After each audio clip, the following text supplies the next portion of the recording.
Ginekoloqlar deyirlər ki, təkcə hamiləliyin gedişatı deyil, dölün özü ilə bağlı problemlər də erkən doğuma gətirib çıxara bilir. Üstəlik, müasir həyat tərzi, yüksək stres, nizamsız və fast-foodla qidalanma, həkim müayinələrinə gec müraciət riskləri daha da artırır.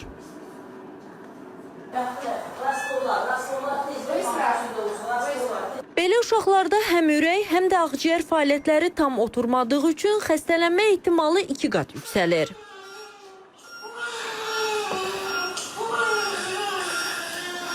$900 qram, 1000 qram, 1500 qram erkən doğuşlar olur ki, bunlar da doğuşdan sonra istər-istəməz, yəni oksigen cihazına bağlana bilirlər və gecikmiş müdaxilə olduğunda, beyni hipoksik qaldığında bu da gələcəkdə uşaqda bəzi problemlər çıxara bilər. Yəni uşağın zəkasında problemlər ola bilər, uşağın danışığında, oturuşunda, duruşunda problemlər ola bilər və bəzən də erkən doğuşlarda genetik xəstəliklər də bunlara səbəb ola bilər.